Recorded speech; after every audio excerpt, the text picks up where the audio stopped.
রাহুলের কথা শুনে নিশু মনে মনে ভাবছে, এক রাতের মধ্যে লোকটির এত পরিবর্তন, না নিজের অতীতের কথা ভেবে আমাকে মেনে নিচ্ছে। রাহুলের প্রশ্নের উত্তর দিচ্ছে না বলে রাহুল আবার নিশুকে উদ্দেশ্য করে বলল, কি এত ভাবছেন? আমার এই পরিবর্তন আপনার কাছে অন্যরকম মনে হচ্ছে, তাই না? না, সেটা না। তাহলে হয়তো ভাবছেন নিজের অতীতের কথা ভেবে আপনাকে মেনে নিয়েছি। এই যদি আপনার ধারণা হয় তাহলে আপনি ভুল ভাবছেন।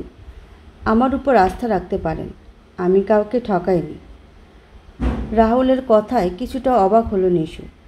নিশুর মনের মধ্যে হাজার রকমের প্রশ্ন বিচ্ছে। কৌতূহলের বশে প্রশ্ন করল রাহুলকে, তাহলে কাউকে ভালোবাসতেন? প্রশ্নটি শুনে ক্ষণিকের জন্য রাহুলের মুখে হাসি ফুটে উঠল, কিন্তু পরক্ষণে সেই হাসিটা ধূসর মেঘে পরিণত হলো। নিশু তার মুখ পানে চেয়ে রয়েছে। মেজাজ তিরিক্ষি ভাব নিয়ে রাহুল বলল, সময় হলে আপনাকে সব জানাবো। শুধু এইটুকু জেনে রাখুন যে জীবনে চলার পথে কিছু ভুল মানুষের সাথে আমার পরিচয় হয়েছিল। নিশু একটু ব্যস্তবাদী মেয়ে, কোনো কিছুতে দেরি সহ্য করতে পারে না, তাই মনের সন্দেহ দূর করতে আবার রাহুলকে বলল, আমাকে বলা যাবে নাকি? বললাম তো, সময় হলে সব জানাবো, একটু রেগে উত্তর দিল রাহুল। তার রাগান্বিত চেহারা দেখে নিশু কিছুটা ভয়ে চুপসে গেল, চোখে কাঁদো কাঁদো ভাব। এই অবস্থা দেখে রাহুল কিছুটা নরম হয়ে বলল, আমার অফিসে 9টার মধ্যে যেতে হবে। এখন প্রায় 8টা বাজতে যাচ্ছে। আমি গোসল করে রেডি হব, পরে কথা হবে। আচ্ছা শুনুন, কিছু বলবেন? এখনও মনে হয় বাসার কেউ ঘুম থেকে ওঠেনি। আপনি গোসল করে আসুন, আমি আপনার জন্য নাস্তা বানিয়ে আনছি। নিশুর কথা শুনে রাহুল অবাক হয়ে নিশুর দিকে তাকিয়ে আছে। তার তাকানো নিশুর কাছে কেমন জানি লাগছে। অস্থিরতা ভাব নিয়ে নিশু বলল, কি হলো? আপনি এইভাবে আমার দিকে তাকিয়ে আছেন কেন? আপনি সত্যি সব রান্না করতে পারেন তো? তা আপনার কি মনে হয়? মনে হয় তো না। রাহুলের কথা শুনে নিশুর রাগেতে শরীর জ্বলে যাচ্ছে। এই যে শুনুন, আমি কোনো প্রফেশনাল রাঁধুনি না যে সব রান্না করতে পারবো না। আবার একেবারে যে কিছুই পারি না তাও কিন্তু না। তাই বুঝি? তা কী কী করতে পারেন আপনি? শুনি একটু। নুডলস, চা, ডিম ভাজি, পাস্তা। নিশুর কথা শুনে রাহুল হেসেই চলেছে। নিশুর গা পিত্তি জ্বলে যাচ্ছে। এই, আমার কথা শুনে আপনার অনেক হাসি পাচ্ছে না? ভাবছেন আমি কিছুই পারি না? আচ্ছা বলুন, আপনি কি খেতে চান? যা খেতে চান সেটাই আপনাকে বানিয়ে খাওয়াবো। নিশুর রাগে ভয়েসের শব্দ শুনে রাহুল এবার নিজের হাসি থামালো। তারপর ফাইজলামির সুরে নিশুকে বলল, আমি সকালে খুব বেশি একটা খাই না। এই পরোটা, ডিম ভাজি, 1 কাপ কফি যদি পারেন, শুধু এইটুকুই মাত্র। এটা বানানো আমার কাছে কোনো ব্যাপারই না। তাই বুঝি? তাহলে আপনার সময় 30 মিনিট। 8টা 30-এর মধ্যে আমার খাবার চাই। আমি গোসল করতে গেলাম। এই বলে রাহুল চলে গেল। যাওয়ার পর নিশু মনে মনে বলছে, দাঁড়াও মিস্টার, আজকে এমন কফি খাওয়াবো সারা জীবন মনে থাকবে আপনার। এরপর নিশু রান্নাঘরে ঢুকে ময়দার কৌটা খুঁজতে লাগলো। কিছু সময় খোঁজাখুঁজির পর অবশেষে কৌটাটি হাতে পেল। রাহুলকে উচিত শিক্ষা দেওয়ার জন্য রান্না শুরু করলো নিশু। 30 মিনিট পর রাহুল রেডি হয়ে দেখে তার কথা মতো সব রান্না করছে নিশু। কিন্তু খাবারের চেহারা দেখলে আশা করি কারোর আর খাইতে ইচ্ছা করবে না। রাহুল সব থেকে বেশি অবাক হলো নিশুর অবস্থা দেখে। কপালের কিছু জায়গায় ময়দা লেগে আছে। পেঁয়াজ কাটতে গিয়ে চোখের জল যে কতটা বেরিয়েছে তার বুঝতে বাকি রইল না রাহুলের কাছে। দেরি হয়ে যাচ্ছে বিধায় রাহুল চেয়ারটি টেনে খেতে বসলো। যেই খাবারটি মুখে নিল সে রাহুলের চোখ ছানা বড়া হয়ে গেল। কি বিশ্রী ঝাল! ঝালের চোটে ঠোঁট দুটি লাল টকটকে হয়ে গেছে। দিশেহারা হয়ে পানি বলে চিৎকার দিতেই নিশু কফির মুখটি এগিয়ে দিল। কফিতে 1 চুমুক দিতেই ওয়াক্থু! কি বানিয়েছেন এটা? মনে হচ্ছে কফির বদলে লঙ্কার গুঁড়ো দিয়েছেন। তার তীব্র গন্ধ আমার নাকে আসছে। আর সব কিছুতে এত ঝাল কেন? আপনি কি সব কিছুতে শুধু ঝাল দিচ্ছেন না? রাহুলের অবস্থা দেখে নিশুর মুখে হাসি ফুটে উঠল। লোকটি ঝালে কষ্ট পাচ্ছে বলে একটু মায়া হচ্ছিল নিশুর। নিজের হাসি থামিয়ে রাহুলকে বলল, আমি ঝাল দিতে যাব কেন? আমার মনে হয় নুনের বদলে সব কিছুটা ঝাল দিয়ে ফেলছি। নিশুর কথা বিরক্তি মাখা মুখ নিয়ে রাহুল বলল, খুব ভালো করেছেন। এই বলে অফিসের ব্যাগটা নিয়ে বেরিয়ে গেল রাহুল। পেছন থেকে নিশু তার উদ্দেশ্যে বলল, আরে কোথায় যাচ্ছেন আপনি? নাস্তা খেয়ে যান। আপনার জন্য এত কষ্ট করে নাস্তা বানালাম, কি করবো এখন এগুলো? লিফটের দরজা বন্ধ হওয়ার কিছুক্ষণ আগে রাহুল কথা শুনতে পেল। সাথে সাথে সে উত্তর দিল, আপনার বানানো নাস্তা আপনি নিজেই খান। এতটুকু শব্দই কানে আসলো নিশুর কাছে। মনে মনে ভাবতে লাগলো, হয়তো উনি এতক্ষণে নিচে পৌঁছে গেছে। এই ভেবে দরজাটি লাগিয়ে ভেতরে চলে আসলো নিশু। সারা দিনের কার্যক্রমের মাঝে নিশুর কথা ভুলে গিয়েছিল রাহুল। বিকাল 4:30টার দিকে নিজের কর্মস্থল ত্যাগ করে বাসার উদ্দেশ্যে রওনা দিল রাহুল। বাসায় এসে দেখে দরজা বাইরে থেকে লক। রাহুলের কাছে এক সেট এক্সট্রা চাবি থাকার কারণে সে নিজেই লক খুলে ভেতরে গেল। রুমে গিয়ে কাউকে দেখতে না পেয়ে রাহুল মনে মনে ভাবছে, কোথায় গেল সবাই? বিকালের দিকে তো সবাই বাসায় থাকে, তো আজ কী হলো সবার? এই চিন্তা করে রাহুল তার মাকে কল দিল। ফোনের রিংটোন মার রুম থেকে আসছে বিধায় রাহুল বুঝতে পারল যে মা ফোনটা বাসায় ফেলে চলে গেছে। গেলটা কোথায়? বাবার কাছে শুনবো কি? কিন্তু বাবার তো ব্যবসার কাজে আজ বাইরে যাওয়ার কথা। তাও একবার ফোন দিয়ে দেখি। যেই ভাবা সেই কাজ। আজব ব্যাপার তো, বাবার ফোনও বাসায় আছে। তার রিংটোন টেবিলের কাছাকাছি থেকে আসছে। রাহুলের মনের ভিতরে টেনশন বাড়তে থাকলো। নিশুর নাম্বারও সে জানে না, জানবেই বা কী করে? আজ দিয়ে বিয়ের 3 দিন পার হচ্ছে তাদের। রাহুল ভাবলো একবার নিচে গিয়ে দারোয়ানের কাছে গিয়ে শুনি, সেই এ বিষয়ে কিছু জানে নাকি, বা মা বাবা তাকে কিছু বলে গেছে নাকি। দরজার কাছাকাছি আসতে পেছন থেকে নিশু বলল, কখন আসছেন আপনি? পেছন থেকে কোনো মেয়ে কণ্ঠ মিশ্রিত শব্দ শুনে কিছুটা চমকে গেল রাহুল। ঘুরে তাকিয়ে দেখে নিশু। নিজের বুকে হালকা থুথু দিয়ে নিশুর দিকে তাকিয়ে বলল, এই তো কিছুক্ষণ আগে। আপনি কোথা থেকে আসলেন? আর বাবা মা কোথায়? মা বাবা উপরের ফ্ল্যাটে আছে। তার আগে বলুন, আপনি বুকে থুথু দিলেন কেন? আমার গলার ভয় শুনে কি আপনি ভয় পেয়েছেন? নিশুর প্রশ্নটি রাহুলের কাছে লজ্জাজনক লাগছে বিধায় কথাটি অন্যদিকে ঘুরিয়ে বলল, আপনিও কি উপরে ছিলেন? বাবা মা উপরে কী করছে? রাহুলের প্রশ্ন শুনে নিশু বুঝতে পারল উনি ভয় পেয়েছে। তবুও কিছুতেই নিজের মুখে স্বীকার করবে না। নিশু সকালের ফাইজলামের কথা চিন্তা করে সাধারণভাবে উত্তর দিল, জি, আমরা সকলেই উপরে ছিলাম। উপরের ফ্ল্যাটের আন্টি অনেক অসুস্থ, তাই সবাই দেখতে গিয়েছিলাম। আপনি খেয়েছেন? খাওয়ার কথা শুনে রাহুলের মনের ভিতর ভয় ভয় কাজ করছে। মনে মনে ভাবতে লাগলো সকালের দৃশ্যগুলো। মেয়েটির কথায় আবার বাস্তবে ফিরল রাহুল। কি ব্যাপার, কি এত ভাবছেন? যান, ফ্রেশ হয়ে আসুন, আমি খাবার বেড়ে দিচ্ছি। না মানে থাক, আমি নিজেই বেড়ে নেব। রাহুলের কথা শুনে নিশু ভাবল, লোকটি কি সকালে নাস্তার কথা ভেবে খেতে চাচ্ছে না? একবার শুনে দেখি তো। ভয় নেই, রান্নাগুলো মা করেছে, আমি শুধু মাঝে মাঝে একটু সাহায্য করেছি। নিশুর কথা শুনে একটা টানা নিঃশ্বাস ফেল রাহুল। মনে হচ্ছে হাঁপ ছেড়ে বাঁচল। মুচকি হেসে হেসে বলল, আচ্ছা ঠিক আছে, আপনি খাবার বাড়ুন, আমি ফ্রেশ হয়ে আসছি। নিশু আর কিছু না বলে খাবারটা বেড়ে নিজের রুমে চলে গেল। রাহুল খাবারটি খেয়ে কিছুক্ষণ রেস্ট নিয়ে বাইরে বের হলো। নিশু বারান্দায় দাঁড়িয়ে রাহুলের চলে যাওয়ার দিকে তাকিয়ে আছে। একটু পর নিশুর নজর গেল তার বয়সী একটি ছেলে মেয়ে একে অপরের হাত ধরে রাস্তা দিয়ে হেঁটে যাচ্ছে। মেয়েটির পরনে একটি নীল শাড়ি আর ছেলেটির ব্ল্যাক পাঞ্জাবি। দুইজনেই কোন আইসক্রিম খেতে খেতে যাচ্ছে। মেয়েটির হাত থেকে আইসক্রিমটি পড়ে যাওয়াতে ছেলেটি নিজের আইসক্রিমটি তাকে দিয়ে দিল। ওদের দেখে নিশুর মনে পড়ে গেল এক শীত মিশ্রিত বিকেলের ঘটনা। ব্ল্যাক আর ব্লু একটা শাড়ি পরে নদীর পাড়ে দাঁড়িয়ে আছে নিশু আর আকাশ। আজ তাদের প্রথম ডেটিং। এই আকাশ, আমার শাড়ির কুচি খুলে গেছে, তুমি একটু ঠিক করে দাও। আমি তো কুচি ঠিক করতে পারি না। আকাশের কথা শুনে নিশু হাসতে হাসতে বলল, এখন যদি এই করো তাহলে বিয়ের পর আমাকে কে শাড়ি পরিয়ে দেবে? আচ্ছা, আমি দেখছি। আকাশের কথা শুনে নিশু কিছুটা চিন্তামুক্ত হলো। নিজ হাতে আকাশ তার শাড়ির কুচিগুলো ঠিক করে দিল। পরক্ষণে নিশু আকাশকে বলল, আইসক্রিম খাবো, আইসক্রিম নিয়ে আসো।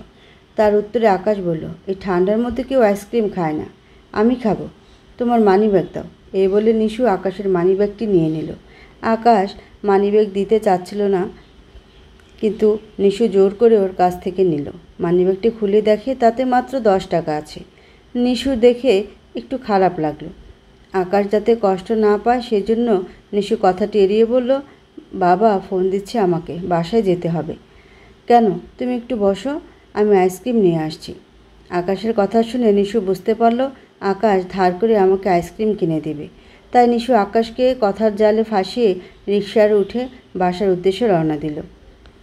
সেই আবেগী কথাগুলো ভেবে নিশুর চোখ দিয়ে দুফোঁটা পানি গড়িয়ে হাতে পড়ল। মাগরিবের আজান শুনে নিশু নিজের আঁচল কিছুটা টেনে মাথায় দিয়ে রুমে চলে আসলো। রুমে ঢুকে দেখে রাহুলের মা ভেতরে দাঁড়িয়ে আছে। তাকে দেখার সাথে সাথে নিশু তার চোখের পানি হাত দিয়ে মুছে ফেলল। নিশু চোখের পানি মুছে ফেলার আগেই রাহুলের মা সেটি দেখে ফেলল। সাথে সাথে তাকে প্রশ্ন করল, নিশু, কি হয়েছে তোমার? তোমার চোখে পানি কেন? কথাটি শুনে নিশু বিষয়টি এড়িয়ে বলল, আন্টি, বারান্দায় দাঁড়িয়েছিলাম, বাইরে একটু বাতাস হচ্ছিল, হয়তো চোখে ময়লা ঢুকেছে। আমার কেন জানি মনে হচ্ছে তোমার মন খারাপ। তাহলে কি তোমার সাথে খারাপ ব্যবহার করেছে রাহুল? মুখে হাসি হাসি ভাব নিয়ে নিশু আবারও বিষয়টি এড়িয়ে গেল। আপনি ভুল ভাবছেন আন্টি, আমার সত্যি কিছু হয়নি, আর উনিও আমাকে কিচ্ছু বলেনি। চোখের বাইরে থেকে কি যেন ঢুকছে, তারপর থেকে চোখে একটু জ্বালাপোড়া করছে। কথাগুলো শোনা মাত্র রাহুলের মা নিজের শাড়ির কিছুটা অংশ দিয়ে মুখে ভাব নিয়ে নিশুর চোখের ভাব দিতে দিতে বলতে লাগলো, সন্ধ্যার দিকে বারান্দায় দাঁড়িয়ে থাকবে না, এবার থেকে আমাকে আন্টি নয় মা বলে ডাকবে, আর একটু পর আমার রুমে আসবে। এই বলে উনি চলে গেল। চলে যাওয়ায় নিশু উপলব্ধি করলো আন্টি সত্যি আমাকে নিজের মেয়ের মতো আদর করলো। ছোটোবেলাও মা আমাকে ঠিক এইভাবে আদর করে আমার রাগ ভাঙাতেন। কতদিন হয়ে গেল আম্মুকে দেখি না। মাকে একটি কল দিয়ে দেখি, ফোন হাতে নিয়ে আম্মুকে কল দিল নিশু। প্রথমবার রিং দেওয়ার সাথে সাথে ফোনটি রিসিভ করলো তার মা। ওর পাশ থেকে বলল, হ্যালো আম্মা, কেমন আছিস তুই? জি আম্মু, ভালো আছি। তোমরা কেমন আছো? আমরা সবাই ভালো আছি। জামাই তো শ্বশুরবাড়ির সবাই কেমন আছে? সবাই ভালো আছে। আরে কিছু বলতে চাচ্ছিল, তার আগেই ফোনটি কেটে গেল। নিশু বুঝতে পারল না কি হলো। নিশু আবারও তার মাকে ফোন দিল। এবার ফোন বন্ধ পেয়ে নিশু ভাবতে লাগলো হয়তো চার্জ না থাকতে পারে, সেজন্য কথা বলতে বলতে ফোন বন্ধ হয়ে গেল। ফোনটি রেখে নিশু তার শাশুড়ির রুমে গেল। দরজার বাইরে দাঁড়িয়ে তাকে উদ্দেশ্য করে বলল, মা, ভেতরে আসবো কি? আচ্ছা বৌমা, এটা তোমার বাসা না যে আমার কাছে ভেতরে আসার অনুমতি নিচ্ছ? ভেতরে আসো বলছি। নিশু আর কিছু না বলে ভেতরে চলে আসলো। একটু পর তার শাশুড়ি আলমারি থেকে একটি বক্স নিয়ে আসলো। বাইরে থেকে নিশু বুঝতে পারলো ভেতরে কোনো দামি গহনা রাখা আছে। এরপর শাশুড়ি নিশুর হাতে বক্সটি দিয়ে বলল, এই নাও বৌমা, এই গহনাটি আমাকে আমার শাশুড়ি দিয়েছিল, এখন থেকে এইটা তোমার। নিশু হাসি মুখে গহনাটি গ্রহণ করলো। ঘড়িতে রাত 9টা বাজে। খাটের উপর বসে বক্সটি খুলে দেখল নিশু সেখানে একটি সোনার হার রাখা। ঠিক এইরকমই একটি হার পরে মাঝে মাঝে আকাশকে তার ছবি পাঠিয়ে আকাশের রাগ ভাঙাত। এটি কল্পনায় ভাবতে লাগলো নিশু। পরক্ষণে চিন্তা করলো, এখন আর ভেবে কি হবে, যা হওয়ার তো তাই হয়ে গেছে। এখন তো আমার উচিত রাহুলকে নিয়ে ভাবা। এইসব ভাবতেই নিশুর মনে পড়ল আজ সকালের কথা। আপনাকে সব পরে বলবো। এই কথাটির মানে কি? রাহুল কি আকাশের মতো কাউকে ঠকিয়েছে? না, আমি এসব কী ভাবছি। উনি আর যাই হোক এমনটি কখনো কারোর সাথে করবে না। তবু আমার কেন জানি ওনাকে সন্দেহ হচ্ছে। এই শব্দ ভাবনার গহীনে রাখল নিশু। নিজের সন্দেহ দূর করতে নিশু আবার এই প্রশ্নটি রাহুলকে করবে এই ভেবে আয়নার সামনে দাঁড়িয়ে নিশু গহনাটি হাতে নিয়ে পড়তে লাগলো, কিন্তু পারল না। পেছন থেকে ঠিকমতো হুকটি লাগাতে পারছে না। এরই মধ্যে হঠাৎ কলিং বেলের শব্দ হলো। মনে হয় রাহুল এসেছেন। এই চিন্তা করে নিশু দরজা খুলতে গেল। তার আগে কে যেন দরজা খুলে দিয়েছে। নিশু রুম থেকে বেরোতে না বেরোতেই রাহুল রুমে প্রবেশ করলো। নিশু আবারও নিজের গয়নার দিকে নজর দিল। এবার লাগাতে পারল না। রাহুল ব্যাগটি রেখে অনেকক্ষণ ধরে বিষয়টি লক্ষ্য করছে। যখন নিশু হাল ছেড়ে দিল ঠিক তখনই রাহুল উঠে গিয়ে হাড়ের হুকটি লাগিয়ে দিল। পিঠে রাহুলের হাতের ছোঁয়া পেয়ে নিশুর নিঃশ্বাস ঘন হতে লাগলো। হঠাৎ মনে পড়ল আকাশের কথা। সাথে সাথে নিশু কিছুটা পিছিয়ে গেল আর রাহুলের উদ্দেশ্যে বলল, দেখুন, এইভাবে আমার গায়ে হাত দিবেন না, এইগুলো আমি পছন্দ করি না। জোর গলায় কথাগুলো বলে নিশু চলে গেল। রাহুল তার চলে যাওয়ার দিকে তাকিয়ে আছে। নিশুর কথাগুলো শুনে রাহুলের মুখখানি বিবর্ণ হয়ে উঠল। রাতের খাওয়া শেষ করে সবাই যে যার রুমে চলে গেল। রাহুলও নিজের রুমে এসে সোফায় বসে ফেসবুকিং করছে। একটু পর নিশু রুমে প্রবেশ করলো। তার দুই হাতে জুড়ে দুটি কফির মগ। রাহুল তার দিকে না তাকিয়ে নিজের কাজ নিজে করছিল। তার এই রাগান্বিত চেহারার কারণ নিশুর কাছে অস্পষ্ট নয়। সে বুঝতে পেরেছে রাহুল তখনকার কথায় অনেক কষ্ট পেয়েছে। নিশু হাতে থাকা কফির মগটি রাহুলের দিকে এগিয়ে বলল, এই নিন আপনার পছন্দের ব্ল্যাক কফি, টেবিলের উপর রাখুন। রাহুলের কথার মধ্যে তীব্র তাচ্ছিল্যের তিক্ততা অনুভব করছে নিশু। সেই সময় ওনার সাথে এমন ব্যবহারটি না করলেও পারতাম, এটিই ভাবছিল নিশু। রাগের বশে টেবিলের উপর রাখতে গিয়ে নিশুর হাত থেকে কফির মগটি নিচে পড়ে গেল। অনেকটাই গরম কফি এসে পড়ল। ছোট্ট একটি চিল্লানির শব্দ হলো। দরজা বন্ধ ছিল বিধায় পাশের রুম থেকে কেউ শুনতে পায়নি। রাহুল তাড়াতাড়ি উঠে বাথরুমে থেকে টুথপেস্ট নিয়ে নিশুর যে কফি পড়েছে সেখানে লাগিয়ে দিল। নিশু তার মুখ পানে একভাবে তাকিয়ে আছে। নিশুর হাতের টুথপেস্ট কিছুক্ষণ মালিশ করার পর রাহুল তার দিকে তাকিয়ে বলল, একটু দেখে শুনে কাজ করতে পারেন না আপনি? এখনই তো একটা বড় ধরনের বিপদ হয়ে যেতে পারত।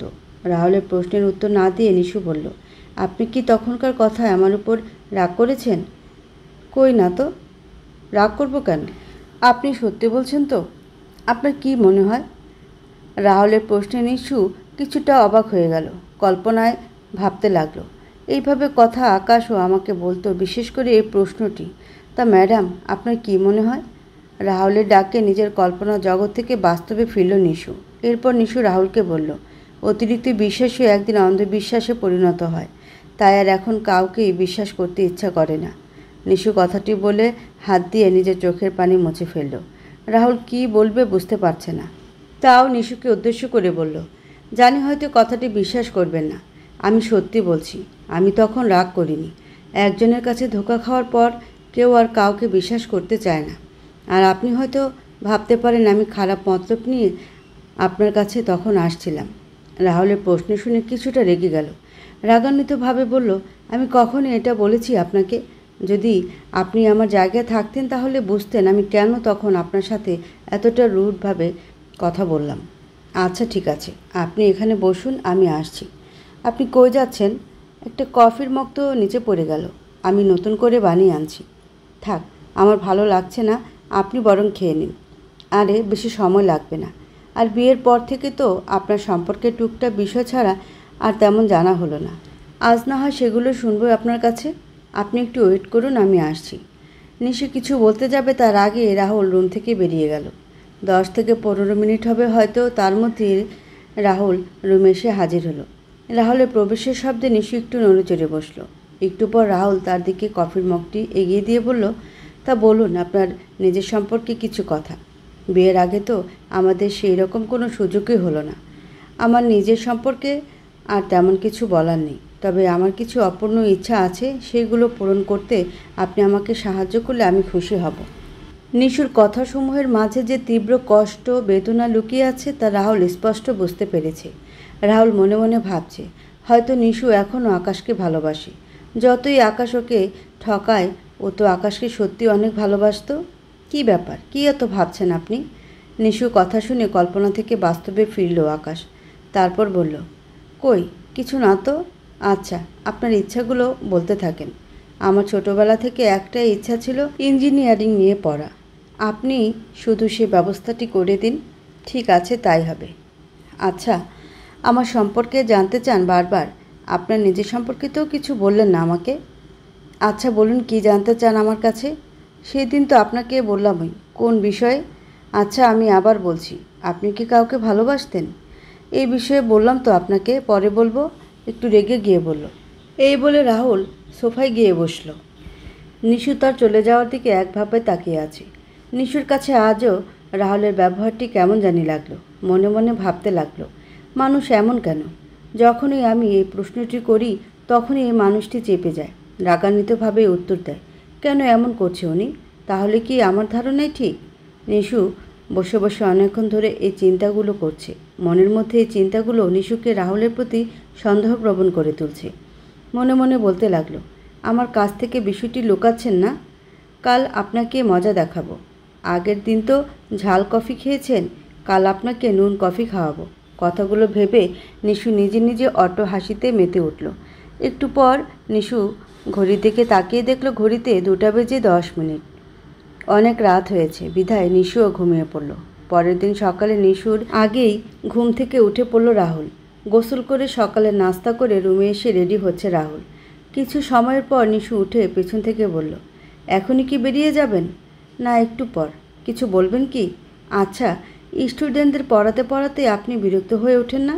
নিশুর এমন প্রশ্ন রাহুল কিছুটা অবাক, তারপরেও উত্তর দিল, কে বলল আপনাকে যে আমি শিক্ষকতা করি?